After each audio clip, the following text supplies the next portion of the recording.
Terima kasih Tan Sri Speaker atas peluang yang diberikan kepada saya untuk soalan tambahan yang ketiga. Tan Sri Speaker, Timbalan Menteri, mengikut statistik yang dibuat oleh Menteri Dalam Negeri, parti dibelanjakan 6P, dibelanjakan 5 juta. Dewan meluluskan misioneri dan sebagainya untuk memastikan pekerja asing tanpa izin ini dikenal pasti dan dibersihkan, disucikan dan diberikan peluang untuk bekerja di sini. Daripada 1.15 juta, 1.015 juta, 852, hasilnya 1.015 juta. Dah dengar dulu, 852 hanya 503,161 yang berjaya dibuat. Alasan dia ialah kerana kesanggupan daripada Kementerian Dalam Negeri untuk mencari penyelesaian atas parti ini. Soalan saya ialah, apabila kita melihat daripada kelambakan pekerja asing berjumlah 1.2 juta mengikut statistik yang Timbalan Menteri cakap tadi itu adalah satu yang tidak begitu tepat, kerana pekerja asing ini tak tahu berapa jumlahnya. Bersejukah dengan saya Timbalan Menteri, gaji minimum itu adalah punca utama. Kalau tidak dikuatkuasakan, apakah kementerian berkesudian bersungguh-sungguh untuk memastikan syarikat-syarikat yang tidak mahu mengamalkan gaji minimum itu diambil tindakan, dan pastikan Seksyen 60M di bawah Akta Kerja 1955 itu sekiranya majikan mengalihkan pekerja tempatan pada pekerja asing dihukum maksimum. Dan penyelesaian itu saya kira insya-Allah akan selesailah pekerja asing dalam negara ini. Apakah kementerian bersetuju dengan pandangan saya? Terima kasih. Terima kasih Tan Sri yang tua. Terima kasih Kuala Langat.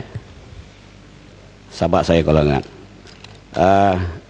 Saya bersama dengan Kuala Langat, kerana kalau saya bercakap tentang pekerja asing hari ini, sudah tentulah statistik semalam tidak mungkin berguna lagi. Kerana setiap hari perubahan ini berlaku. Ada yang meninggal, ada yang keluar dan sebagainya. Ini hakikat yang berlaku. Tentang 6P, hasil daripada 6P yang disebutkan oleh Yang Muhammad tadi, saya tidak hendak mengulas panjang kerana ini telah tugas Kementerian Dalam Negeri. Walaupun inilah antara pendekatan yang dilakukan oleh kerajaan, walaupun mungkin tidak semua pendekatan itu boleh mencapai 100%, tapi kesannya ada kepada kita, kepada kerajaan. Di mana seperti mana yang saya sebutkan tadi. Jadi saya tak nak mulas perkara ini, dan kita bolehlah Yang Muhammad bertanya dengan Kementerian Dalam Negeri, dan kita mempunyai hubungan yang rapat dengan Kementerian Dalam Negeri dalam menyelesaikan masalah pekerja asing dan perdagangan asing ini. Sebab itulah bagaimana seriusnya kerajaan dalam menangi isu ini, bukan saja Yang Muhammad, bukan kita semua. Kerajaan telah menubuhkan jawatan kuasa kabinet peniaga asing, pekerja asing dan pendatang asing tanpa izin yang dipengurusikan sendiri oleh Yang Amat Berhormat Timbalan Perdana Menteri. Inilah kesungguhan kerajaan. Sebab itulah saya yakin kalau komitmen sokongan kita beri kepada kerajaan, pada jawatan kuasa ini, tidak ada sebab kenapa kita tidak boleh meningkatkan pekerja tempatan kita dalam negara kita dan kita mengurangkan pekerja asing. Walaupun hari ini kebergantungan kita pada pekerja asing tidak boleh kita nafikan. Tentang gaji minimum, saya sebutkan tadi bahawa ini adalah antara mekanisme yang kita gunakan bagaimana kita boleh mengurangkan pergantungan kita kepada pekerja asing.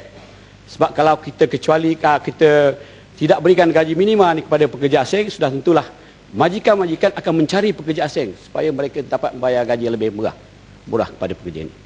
Dan seperti mana yang telah pun dijelaskan oleh Menteri saya dalam pengurungan semalam, mungkin jawapan bertulis dan sebagainya, dan sebelum ini kita telah meminta majikan-majikan supaya melaksanakan bayaran gaji minimal ini bermula tahun depan, akhir tahun ini tempohnya.